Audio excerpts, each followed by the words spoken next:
Consider this. This beautiful pup is Clementine, but we mostly call her Clemmy. She's a guest at a local shelter. She spends most of her time in her kennel, but there's a lot of other pups around, and they can sometimes be pretty loud. Quiet, pups, quiet. Come on, let's do 4 on the floor. You too, Chihuahuas. Clemmy is lucky because she's in a no-kill shelter with the twin goals of saving lives and making lives better. There's a lot of components associated with these goals. We'll focus on the starred components in this presentation. But even these can be hard to achieve, especially, as Clemmy has noticed, with too many dogs and too few people. But Clemmy also knows the situation has been around for a while, and a lot of good people have worked on it. She knows that in 1984, before there was a focus on saving lives and making lives better in shelters, over 17 million animals were killed in pounds in the U.S. 17 million. Fortunately, some people stood up, asked why, and started the no-kill shelter movement. For over 38 years, that movement has been pushing a large boulder up a very steep hill and not giving up. Thanks to the no-kill movement, in 2022, the number killed in shelters in the U.S. was reduced to less than 380,000. That sounds hard. How is it done? There's a focus on the goal and an understanding that no-kill success requires a change in hearts and minds. And since there was very little money and few people, it required a focus on small steps and incremental improvement. This shows a few of the major events in the 38-year climb to the present. It also shows some of the participants. Best Friends of the Animal Society and San Francisco SPCA were there initially. Maddie's Fund, City of Austin Shelters, and Williamson County Regional Animal Shelter have all participated over the years, plus many others who are making no-kill happen. And it shows advances by the no-kill movement that are still saving the lives of animals. As an example, parvo is a deadly disease. In 1984, there was no cure, and roughly 98% of the dogs who got parvo died, and it was an ugly death. Research by no-kill partners, including Austin Pets Alive, and others found protocols to treat parvo. Today, about 90% of parvo-infected dogs survive. Bottle baby programs are a focus of no-kill, and many kittens have been saved because of it. Behavior dogs were once simply killed. They were too dangerous. Thanks to no-kill, techniques have been developed to rehabilitate these dogs and find them good, loving, safe homes. As part of this shelter, you're part of this movement. Be proud of what has been accomplished and what will be accomplished. The no-kill story shows what we can accomplish when working together toward a goal. And it is a reminder that shelters have faced and addressed significant problems before, in fact, many times. The top 3 operational issues in U.S. shelters, as reported in July of 2023, are the same Clemmy and you see here. Not enough staff to take care of the dog's fundamental needs, and not enough volunteers to help with whatever needs there are. A dedicated, innovative, determined, hardworking bunch of people started and drove no-kill. And the same abilities and focus still exist in people now working on the same too many dogs and too few people issues as we are. Together we can do this. The no in no-kill is in the name, but not in the level of effort or success. Let's look for the opportunities to keep saving the dogs and making their lives better. Let's pause for questions.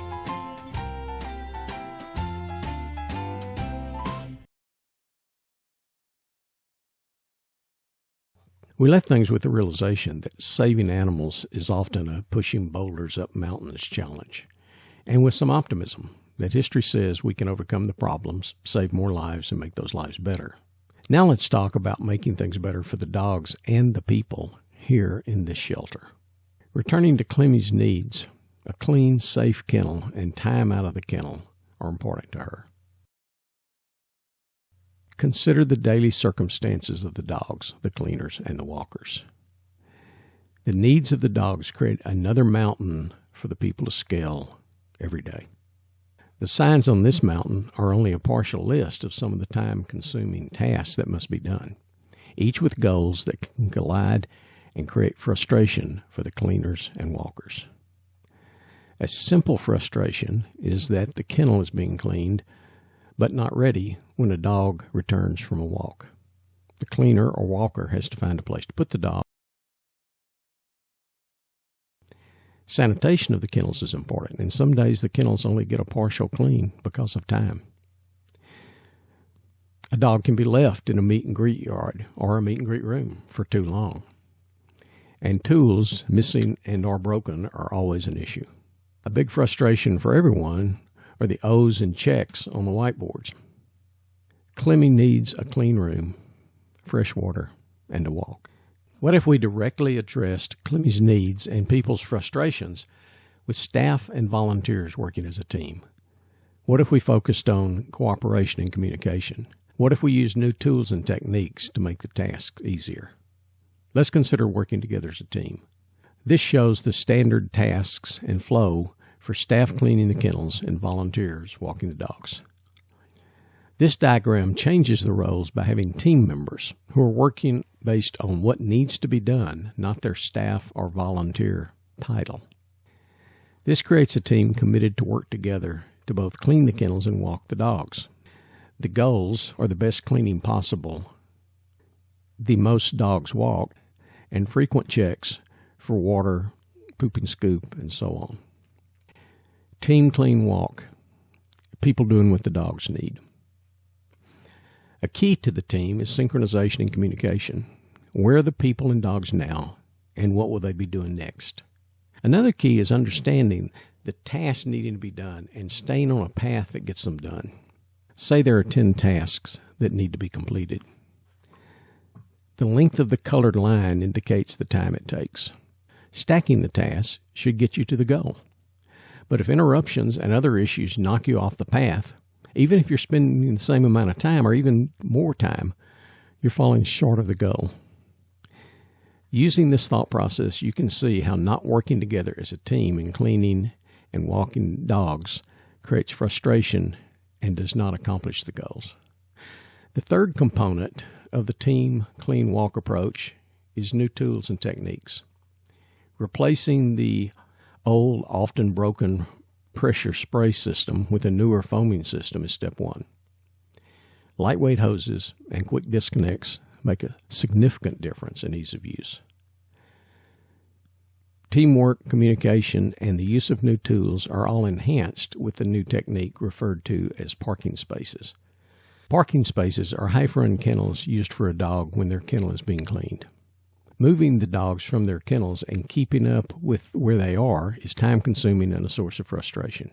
Parking spaces replace wire kennels, meet and greet rooms, meet and greet yards, with dedicated kennels and efficient moving and tracking of the dogs. Parking spaces are close by and available during cleaning.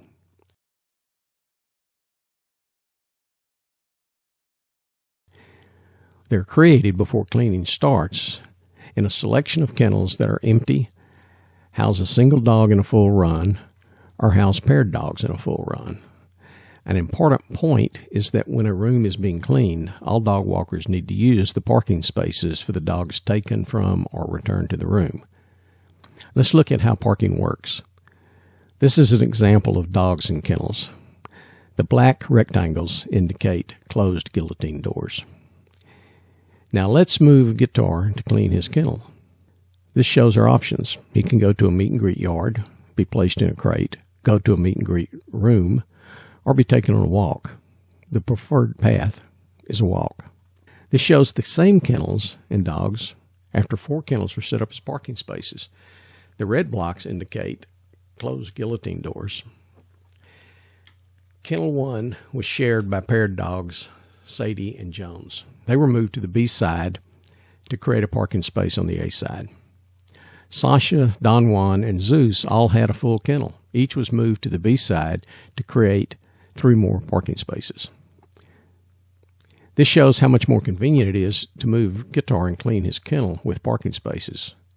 He can now be placed in any of the parking spaces that are not already used, or he can be taken on a walk. If he is taken on a walk, that can be communicated to a cleaner so they can clean his kennel while he's out. If his kennel is not ready when he returns, he can be placed in any free parking space. Parking spaces are set up before any kennel is cleaned. The first step in setting up parking spaces is to find potential spaces on the whiteboard. This is an example of a whiteboard for the kennels we are using. Kennels 1 and 5 have paired dogs, and 3, 6, 9, and 10 have single dogs. Step 2 is to quickly check to make sure the kennels and the whiteboard agree. Step 3 is to move the parking space dogs to one side. The parking space kennels are then thoroughly cleaned.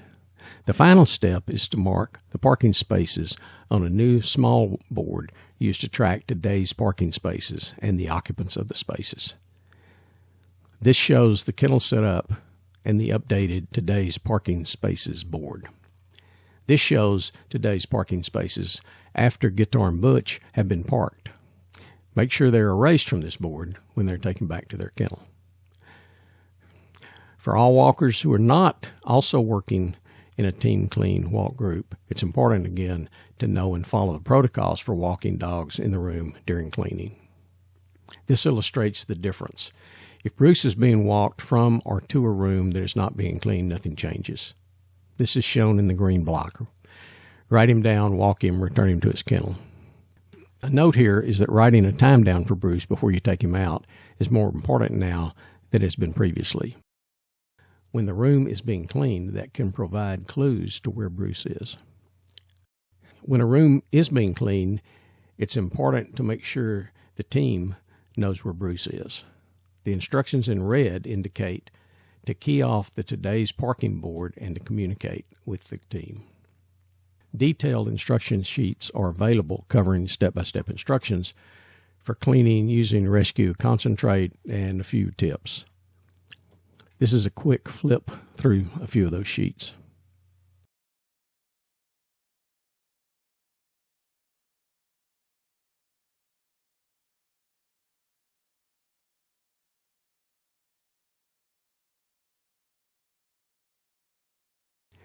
So does this work? The ideas have been tested for about 2.5 months in A4 on Tuesdays and Thursdays. During this time, there have been between 18 and 24 dogs in A4. The team is consisted of 1 to 2 staff and an average of 2 volunteers, using 2 to 4 parking spaces. What were the results? Cleaning time generally decreased, and there was no decline in the number of dogs walked from the room, usually 90 to 100% in A4 on Tuesday, Thursday. The teams work best with a committed group of people. 2 staff and 3 volunteers is ideal. Communication makes a big difference. Preparation completion before cleaning is important. Staff and volunteers must be on board with the plan, and dog walkers not on the team need to follow the parking spaces and communication protocols, as we've mentioned. There's a sign-up sheet in Google Form where you can request more information or sign up to join Team Clean Walk. And there will be hands-on mentoring sessions to show you the details and get you started on the team. So why do we do this? We do this for them.